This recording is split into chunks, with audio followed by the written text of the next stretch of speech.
Hello दोस्तों। आज हम एक बहुत ही कॉमन पर साथ ही बहुत मुश्किल सफ़र पर बात करने वाले हैं। जी हाँ, बाल बढ़ाने का वो अजीब ऑकवर्ड फेज़ और उस पर जीत कैसे हासिल की जाए। तो क्या आप भी अपने बाल बढ़ा रहे हैं? अगर जवाब हाँ है तो भाई बिल्कुल सही जगह आए हैं। ये सफ़र थोड़ा अकेला महसूस करा सकता है ना, लेकिन यकीन मानिए इस रास्ते पर चलने वाले सिर्फ आप ही नहीं हैं। चलिए, अब बात करते हैं उस बदनाम ऑकवर्ड फेज की। हाँ, वही वाला फेज जब बाल ना तो छोटे होते हैं और ना ही लंबे, और बस अपनी ही धुन में कहीं भी उड़ते रहते हैं। पर चिंता की कोई बात नहीं, इसका भी इलाज है हमारे पास। ओके, तो सबसे पहले ये समझते हैं कि आखिर ये ऑकवर्ड फेज होता क्या है। मतलब दुश्मन को हराने से पहले उसे ठीक से जानना तो जरूरी है ना? तो ये वो फ्रस्ट्रेटिंग बीच का स्टेज है, जब बाल छोटे कहने के लिए तो बहुत लंबे हो गए हैं, पर इतने भी लंबे नहीं हुए कि उन्हें बांधा जा सके या कोई स्टाइल बनाया जा सके। बस शीशे में देखो और सोचो कि अब इसका क्या करें। और सच बताओ, यही वो पॉइंट है जहां ज्यादातर लोग हिम्मत हार जाते हैं। और परेशानियां भी कैसी कैसी है ना। कभी सिर पर मशरूम जैसा शेप बन जाता है, कभी बाल कहीं से भी निकलकर खड़े हो जाते हैं, साइड के बाल तो बस फूलकर कुप्पा हो जाते हैं। इतने छोटे कि बन भी नहीं सकते और इतने लंबे कि खुले भी नहीं छोड़ सकते। अरे भाई, ये दर्द सब समझते हैं। तो अब जब हम प्रॉब्लम समझ गए हैं तो सोल्यूशन की बात करते हैं। चलिए देखते हैं कि इस जंग को लड़ने के लिए हमारे सर्वाइवल किट में क्या क्या होना चाहिए। बस ये 3 चीजें याद रखिए: हैट्स, हेडबैंड्स और हेयर प्रोडक्ट्स। ये आपके सबसे अच्छे दोस्त बनने वाले हैं। कोई भी हैट आपके बुरे हेयर डे को चुटकियों में छिपा सकती है। हेडबैंड बालों को चेहरे पर आने से रोकेगा। और सही प्रोडक्ट, अरे वो तो पूरा गेम ही बदल सकता है।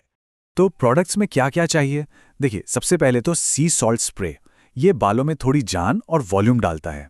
फिर आता है एक लाइट पोमेड, जो बालों को कंट्रोल तो करेगा पर उन्हें चिपचिपा नहीं बनाएगा। और हाँ, एक अच्छा कंडीशनर तो बहुत ही जरूरी है, ताकि बाल हेल्दी और सॉफ्ट रहें। ठीक है, तो हमारे हथियार तैयार हैं।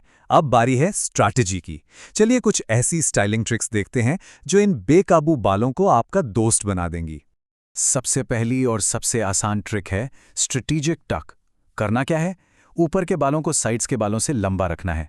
फिर थोड़ा सा लाइट प्रोडक्ट लगाकर साइड के बालों को आराम से कानों के पीछे सेट कर देना है। बस एकदम क्लीन और मैनेज लुक। दूसरी ट्रिक है स्लिक बैक लुक। ये तो क्लासिक है और हमेशा काम करता है। बस हल्के गीले बालों पर थोड़ा पोमेड या क्रीम लगाइए और सारे बालों को कंघी से पीछे कर लीजिए। इससे कोई फर्क नहीं पड़ता कि बालों की लंबाई क्या है, ये आपको तुरंत एक शार्प और स्टाइलिश लुक देगा। अच्छा, स्टाइलिंग के अलावा कुछ बेसिक रूल्स भी हैं, क्या करना है और क्या नहीं। पहली बात, रोज रोज शैम्पू नहीं करना है, ये बालों का नेचुरल ऑयल छीन लेता है। हाँ, कंडीशनर जरूर इस्तेमाल करें।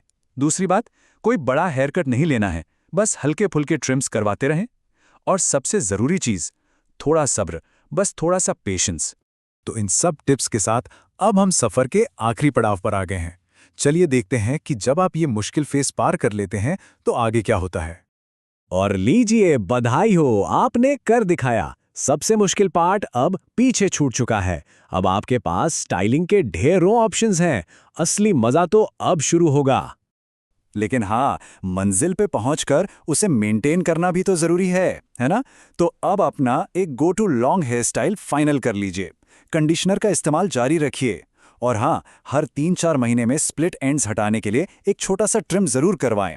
इससे आपके लंबे बाल हमेशा हेल्दी और शानदार दिखेंगे। तो आपने ये सफर पूरा कर लिया है।